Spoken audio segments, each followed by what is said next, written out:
విదేశాల్లో తమ పిల్లల చదువుకయ్యే డబ్బును పోగు చేయడం తల్లిదండ్రులకు ఎంత భారమో ఆ డబ్బును పంపడం కూడా అంతే భారంగా ఉంటుంది. ట్రాన్సాక్షన్ చేసే క్రమంలో ఉండే వివిధ ఛార్జీలే ఎందుకు కారణం. పిల్లల చదువు కోసం ఇండియా నుంచి విదేశాలకు డబ్బు పంపిన కుటుంబాలు గత ఏడాది bank fee and foreign transaction fee మొదలైన ఛార్జీల కింద $200 మిలియన్ అంటే మన లెక్కలో 1723 కోట్లు చెల్లించినట్లు రెడ్ సీర్ స్ట్రాటజీ కన్సల్టెంట్స్ అనే సంస్థ పేర్కొన్నట్లు నేషనల్ మీడియా కథనాలు చెబుతున్నాయి. ఇండియా నుంచి వెళ్లే స్టూడెంట్ రెమిటెన్స్ లో 95% పైన అమౌంట్ ట్రెడిషనల్ బ్యాంక్స్ నుంచే వెళుతుంది. ఈ మొత్తం 85,000 నుంచి 93,500 కోట్లు ఉంటుందని అంచనా. ఈ ట్రాన్సాక్షన్స్ పై 3 నుంచి 3.5% ఎక్స్చేంజ్ రేట్ మార్కప్ ఛార్జెస్ ఉంటాయి. అంటే ఫారెన్ ట్రాన్సాక్షన్ ఫీజులు అన్నమాట. ఇక్కడ ప్రాసెస్ ఏంటంటే సెండర్ తన బ్యాంక్ అకౌంట్ నుంచి డబ్బు పంపితే అది రిసీవర్ అకౌంట్ లోకి పడటానికి 3 స్టేజ్లు దాటాలి. ఫస్ట్ అది సెండింగ్ బ్యాంక్ కు వెళ్తుంది. ఆ బ్యాంక్ యూజర్ పంపిన డబ్బుపై exchange rates plus bank charges విధిస్తుంది. ఇది ఓ 2 నుంచి 5% ఉంటుంది.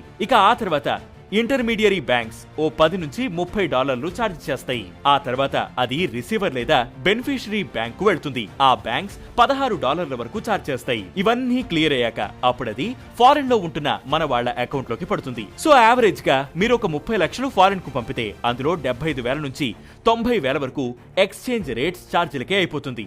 అండ్ ఈ ట్రాన్సాక్షన్ కంప్లీట్ అవ్వడానికి 2 నుంచి 5 రోజులు పడుతుంది. నాన్ డిజిటల్ ప్రాసెస్ తో పోలిస్తే డిజిటల్లో ట్రాన్సాక్షన్ ప్రాసెస్ సులువని నిపుణుడు చెబుతున్నారు.